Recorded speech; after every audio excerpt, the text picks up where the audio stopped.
한나 씨, 우리 이혼해요. 예상했던 말이었지만 막상 들으니 가슴이 철렁 내려앉았습니다. 그러나 저는 눈물을 보이지 않았습니다. 오히려 차분히 물었습니다. 이유가 뭔가요? 그때 은주가 배를 쓰다듬으며 말했습니다. 언니 미안해요. 하지만 제가 지훈 오빠 아이를 가졌어요. 이미 3개월 됐거든요. 시어머니가 놀라 소리쳤지만 저는 담담했습니다. 그렇군요. 축하드려요. 그럼 이혼하죠. 저도 이미 지친 상태였으니까요. 그 순간 두 사람은 당황했고 저는 이상하리만큼 차가운 평온 속에 있었습니다. 그러나 모든 끝은 언젠가 시작에서 비롯됩니다. 이야기를 시작하기 전에 구독과 좋아요로 응원해 주세요. 여러분의 작은 관심이 제게 큰 힘이 됩니다. 그리고 어디에서 듣고 계신지 댓글로 남겨주시면 반갑게 인사드릴게요. 그때만 해도 저는 운명이라는 것을 믿지 않았습니다. 매일 똑같은 회계팀 업무에 똑같은 출퇴근길에 지쳐있던 저에게 사랑은 그저 드라마 속 이야기일 뿐이었습니다. 그런 제가 지인의 결혼식장에서 그 사람을 만났습니다. 정갈하게 다림질된 네이비 정장을 입고 공손한 미소로 다가와 인사를 건네던 그 남자. 지훈이라고 자신을 소개하던 순간 제 심장이 이상하게 빨라지는 것을 느꼈습니다. 혼자 오셨어요? 그가 자연스럽게 건넨 말에 저도 모르게 얼굴이 빨갛게 달아올랐습니다. 결혼식이 끝난 후에도 우리는 근처 카페에 앉아 몇 시간을 이야기했습니다. 그는 건축 설계를 하는 사람이었고 차분한 목소리로 자신의 일과 꿈을 들려주었습니다. 저는 그런 그의 모습에 점점 빠져들었습니다. 그 후로 우리는 매일 연락을 주고받았습니다. 퇴근 후 만나는 데이트가 일상이 되었고 주말마다 함께 보내는 시간들이 너무나 소중했습니다. 그는 제 손을 잡으며 말했습니다. 한나 씨와 함께 있으면 정말 마음이 편해요. 평생 이렇게 살고 싶어요. 그 말에 저는 더 이상 망설이지 않았습니다. 2년이라는 시간 동안 서로를 알아가며 확신을 가졌습니다. 이 사람과 함께라면 행복한 가정을 꾸릴 수 있을 거라고요. 드디어 결혼식 날이 왔습니다. 순백의 드레스를 입고 버질로드를 걸으며 그를 바라봤을 때의 그 떨림, 지금도 생생히 기억납니다. 하객들 앞에서 그는 제 손을 꼭 잡고 말했습니다. 한나, 평생 행복하게 해줄게요. 신혼집에서 보낸 첫 3개월은 정말 꿈만 같았습니다. 새벽 일찍 일어나 도시락을 싸주면 그는 항상 고마워했습니다. 여보가 싸준 도시락이 제일 맛있어요. 주말마다 손잡고 가구점을 돌아다니며 우리 집을 꾸미는 일도 즐거웠습니다. 작은 컵 하나를 고르는 것도 함께 고민하고 같은 것을 보며 웃었습니다. 저는 정말 세상에서 가장 행복한 여자라고 확신했습니다. 하지만 행복은 그리 오래가지 못했습니다. 결혼한 지 정확히 3개월 된 어느 날 새벽 급하게 울리는 전화벨에 잠이 깼습니다. 시어머니의 떨리는 목소리가 들려왔습니다. 한나야, 아버지가 쓰러지셨어. 빨리 병원으로 와. 뇌경색이었습니다. 의사는 심각한 표정으로 말했습니다. 언제 깨어날지 모른다고, 깨어나더라도 후유증이 남을 수 있다고 했습니다. 시아버지는 의식을 회복했지만 말씀도 어눌해지시고 거동도 불편해지셨습니다. 설상가상으로 시어머니마저 아버님을 간병하시다가 허리를 다치셨습니다. 디스크가 심해져서 제대로 걸을 수도 없는 상황이 되었습니다. 갑자기 저희 신혼집은 병실처럼 변해버렸습니다. 매일 출근하고 퇴근해서 간병을 하기엔 너무 버거웠습니다. 회사 일에 집중할 수도 없었고 지각과 조퇴가 잦아졌습니다. 고민 끝에 저는 지훈에게 말했습니다. 여보, 제가 직장을 그만둘까요?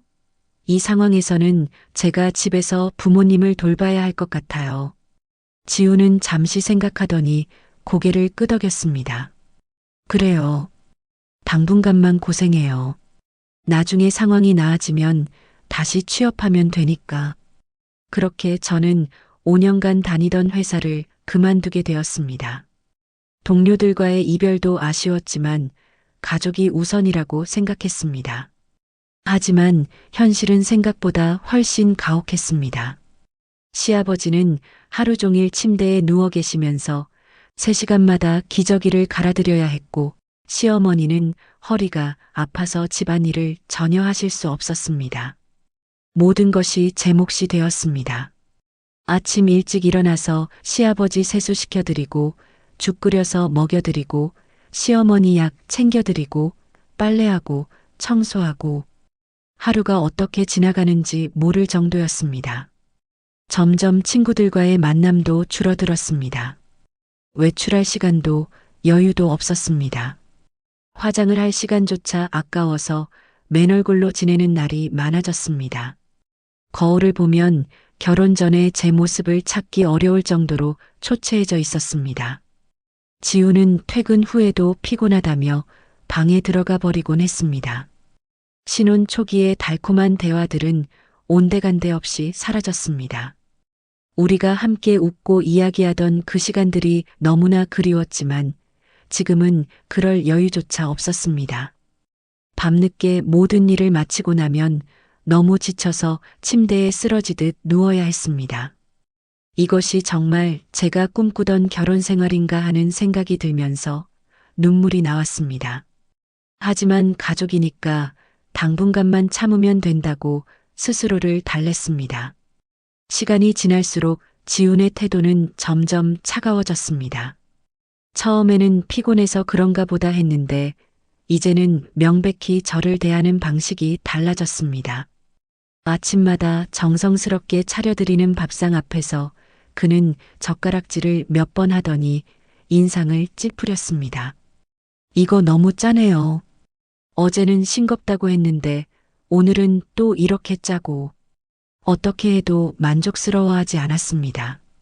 간을 맞추려고 몇 번이고 맛을 봐가며 요리를 해도 늘 뭔가 문제가 있었습니다. 시아버지와 시어머니는 맛있다고 해주시는데 유독 지훈만 불평을 했습니다. 그보다 더 마음 아픈 것은 아이 문제였습니다.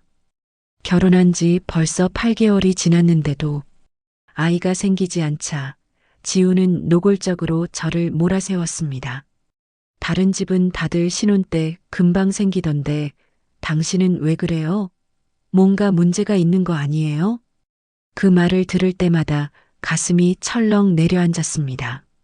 저도 왜 아이가 생기지 않는지 궁금했고 혹시 제게 문제가 있는 건 아닌가 걱정했습니다.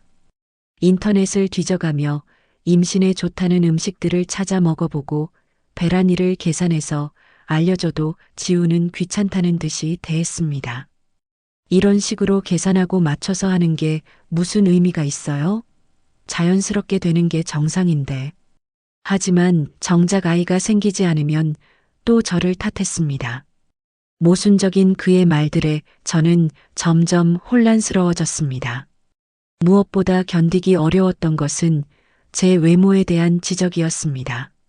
하루 종일 간병과 집안일에 시달려서 화장할 여유도 없고 옷도 제대로 차려입을 시간이 없었는데 그는 차갑게 말했습니다.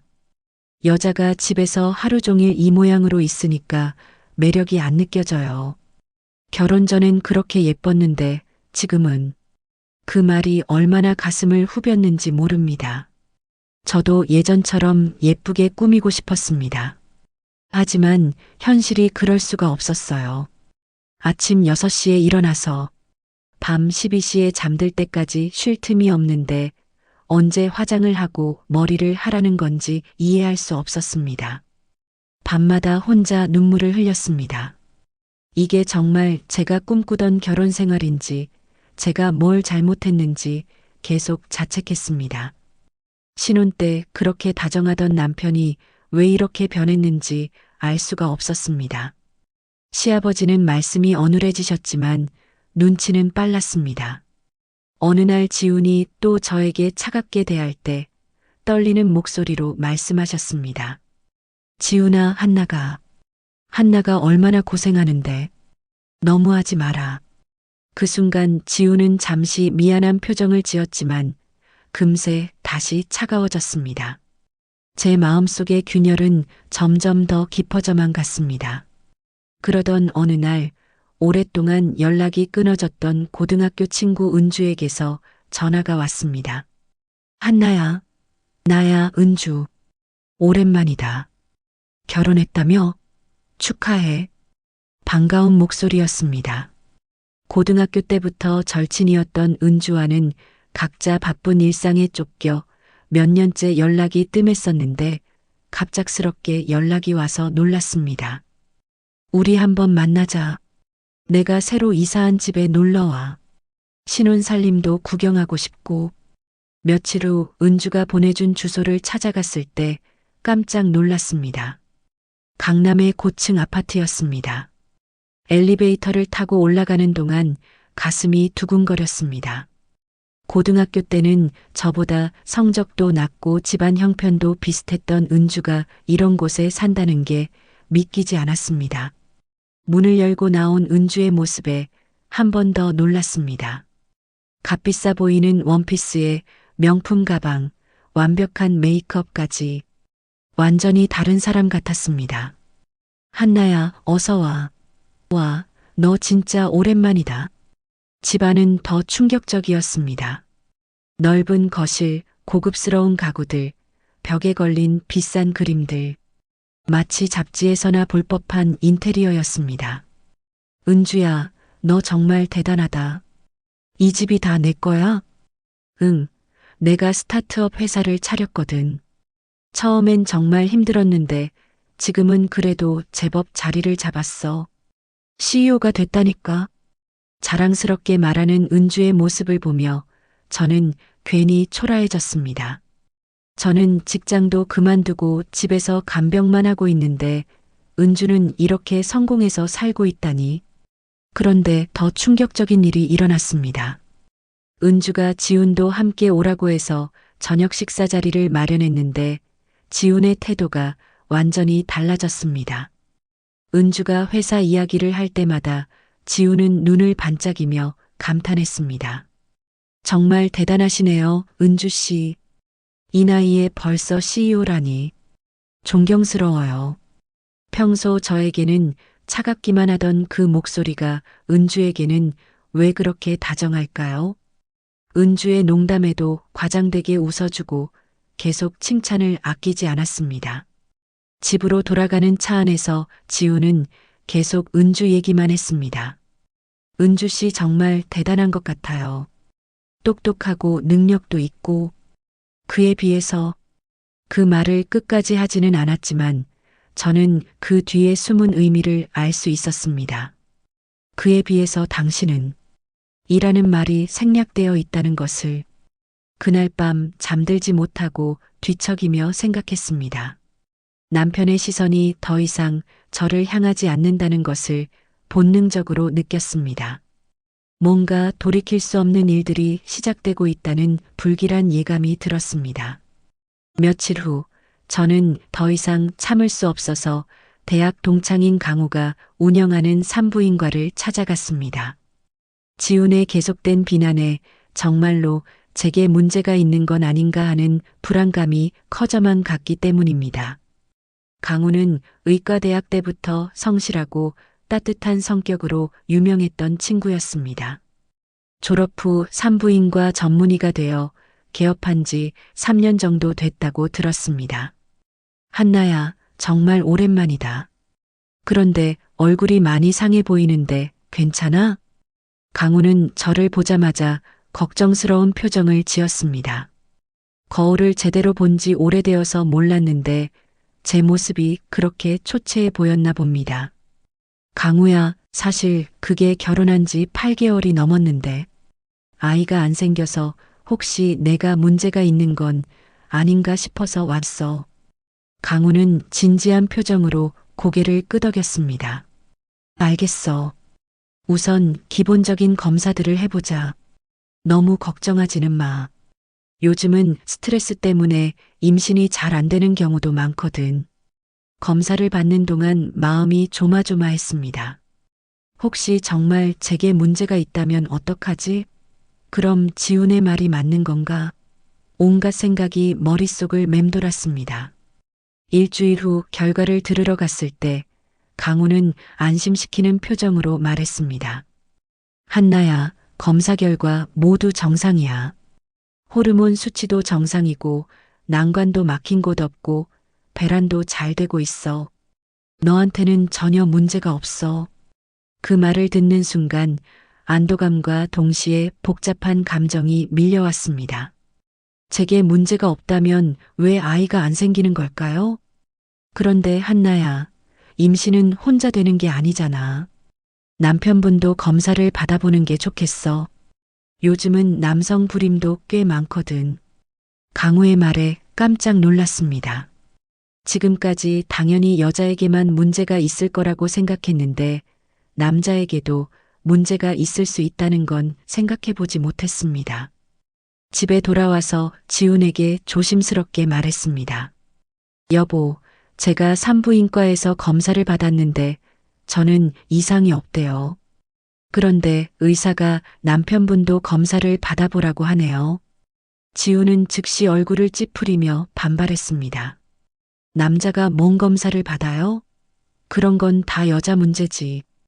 의사가 괜히 장사하려고 그런 소리 하는 거 아니에요? 그래도 한번 받아보시면. 싫어요. 그런 이상한 검사 받기 싫다고요. 당신이 뭔가 잘못하고 있는 거 아니에요? 하지만 저는 포기하지 않았습니다. 며칠 동안 계속 설득했고 시아버지까지 나서셔서 말씀해 주신 끝에 마지못해 검사를 받으러 갔습니다. 그런데 결과는 충격적이었습니다. 강우는 심각한 표정으로 지훈을 불러서 따로 상담을 했습니다. 저도 함께 들어가려 했지만 지훈이 막았습니다. 1시간 뒤 상담실에서 나온 지훈의 얼굴은 새하얗게 질려 있었습니다. 뭐라고 하셨어요? 아무것도 아니에요. 그냥 좀 더 노력하라고 하네요. 하지만 그날 이후 지훈의 태도는 더욱 이상해졌습니다. 아이 얘기만 나오면 화를 내거나 자리를 피했습니다. 뭔가 숨기는 게 있다는 직감이 들었습니다. 며칠 후 시아버지와 단둘이 있을 때 조심스럽게 물어봤습니다. 아버님, 혹시 지훈이가 무슨 말 안 했나요? 요즘 너무 이상해요. 시아버지는 한참을 망설이시더니 떨리는 목소리로 말씀하셨습니다. 한나야, 강우라는 의사한테서 전화가 왔었어. 지훈이가 결과를 제대로 안 알려준다고 하면서 그렇게 해서 저는 충격적인 진실을 알게 됐습니다. 지훈은 무정자증이었습니다. 아예 아이를 가질 수 없는 상태였던 것입니다. 그동안 저를 그렇게 몰아세우고 저에게 문제가 있다고 비난했던 장본인이 바로 자신이었다는 사실에 분노가 치밀었습니다. 시아버지는 무겁게 고개를 끄덕이시며 말씀하셨습니다. 한나야, 이 서류. 때가 되면 쓸 일이 있을 거야. 내가 잘 보관해 두마. 그때부터 저는 지훈을 다른 시선으로 보게 됐습니다. 그의 행동 하나하나가 이상하게 느껴졌습니다. 우선 퇴근 시간이 점점 늦어졌습니다. 예전에는 6시면 집에 왔는데 이제는 8시, 9시는 기본이고 때로는 11시가 넘어서 들어왔습니다. 회사 일이 바빠져서요. 요즘 프로젝트가 많아서 그렇게 둘러댔지만 무언가 석연치 않았습니다. 그리고 결정적으로 이상한 건 차에서 나는 냄새였습니다. 어느 날 지훈이 급하게 샤워하러 들어간 사이 차 키를 가지고 주차장으로 내려갔습니다. 차 문을 열자 낯선 여자 향수 냄새가 확실히 났습니다. 달콤하고 진한 향이 차 안에 배어 있었습니다. 가슴이 두근거렸지만 애써 침착하려 했습니다. 혹시 실수일 수도 있고 회사 동료와 함께 탔을 수도 있다고 생각하려 했습니다. 하지만 며칠 후 더 확실한 증거를 발견했습니다. 지훈이 샤워하러 들어간 사이 핸드폰에 메시지가 왔습니다. 화면에 떠오른 발신자 이름은 은주였습니다. 오빠, 오늘 정말 좋았어요. 다음에도 또 만나요. 손이 떨렸습니다. 하지만 그 순간 샤워하던 지훈이 나올 것 같아서 급하게 핸드폰을 원래 자리에 놨습니다. 그날 밤 잠들지 못하고 천장만 바라봤습니다. 은주와 지훈이 만나고 있다는 것, 그리고 그것이 단순한 친구 사이가 아니라는 것을 직감적으로 알 수 있었습니다. 그 후로 저는 조용히 관찰하기 시작했습니다. 지훈의 행동 패턴을 기록하고 늦게 들어오는 날들을 체크했습니다. 핸드폰도 예전보다 조심스럽게 다뤘고 화면을 아래로 향하게 놓는 일이 많아졌습니다. 시아버지도 눈치를 채셨는지 어느 날 지훈이 늦게 들어와서 전화를 받을 때 귀를 기울이셨습니다. 말씀이 어눌해지셨지만 청각만은 예전보다 더 예민해지셨거든요. 한나야, 지훈이 요즘 이상해. 누구랑 자꾸 전화하고. 시아버지의 말씀을 들으니 제 추측이 틀리지 않았다는 확신이 들었습니다. 한편으로는 변호사와 연락을 취하시는 시아버지의 모습도 목격했습니다. 무슨 서류 작업을 하시는 것 같았는데 저에게는 자세히 말씀하지 않으셨습니다. 한나야, 조금만 더 참아라. 때가 되면 다 해결될 거야. 무슨 뜻인지 정확히는 몰랐지만 시아버지가 뭔가 준비를 하고 계시다는 것은 알 수 있었습니다.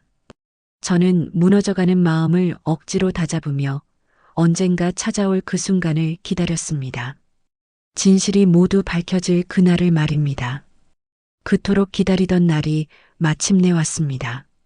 평소와 다름없이 저녁 준비를 하고 있는데 현관문이 열리는 소리가 들렸습니다. 그런데 이상하게 발걸음 소리가 2명분이었습니다. 거실로 나가보니 지훈이 은주와 함께 서 있었습니다. 은주는 명품 코트를 걸치고 당당한 표정을 짓고 있었고 지훈은 어색하면서도 결연한 표정이었습니다. 여보, 잠깐 할 말이 있어요. 지훈의 목소리는 평소보다 딱딱했습니다. 시아버지와 시어머니도 소리를 듣고 나오셨습니다. 거실의 공기가 순식간에 무거워졌습니다.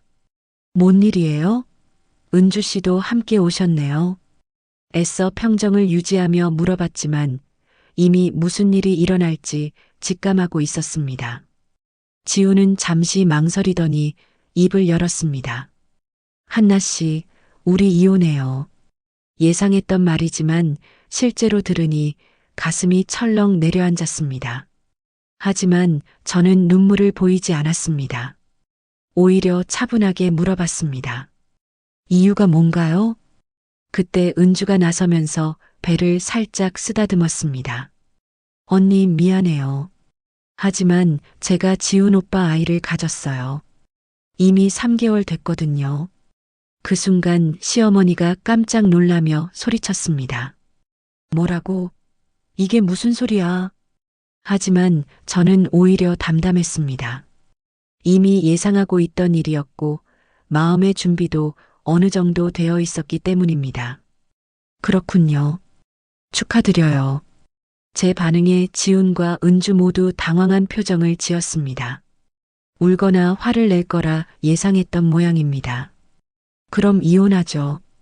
저도 이미 지친 상태였으니까요. 정말 괜찮아요? 지훈이 믿을 수 없다는 듯이 물어봤습니다. 네, 괜찮아요. 대신 조건이 있어요. 그때 시아버지가 휠체어를 타고 나오셨습니다. 손에는 봉투 하나를 들고 계셨습니다. 지훈아, 내가 그럴 줄 알았다. 아버지 무슨 이 집과 전 재산을 이미 한나에게 증여했다. 그 말에 지훈과 은주의 얼굴이 순식간에 하얗게 질렸습니다. 뭐라고요? 그게 무슨 말씀이세요? 법적으로 모든 절차 완료됐다.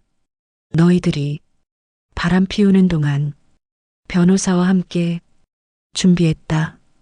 시아버지는 어눌한 말씀이지만 또렷하게 설명해 주셨습니다. 이미 한 달 전에 모든 재산이 제 명의로 넘어갔다는 것이었습니다. 은주가 화를 내며 소리쳤습니다. 이건 사기예요. 법적으로 문제가 있을 거예요. 사기라고요? 이제 제가 나설 차례였습니다.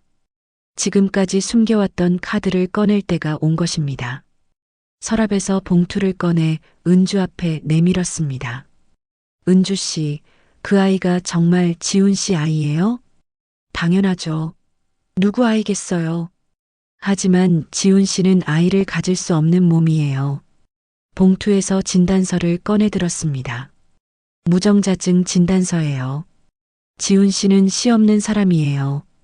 그 순간 거실이 조용해졌습니다.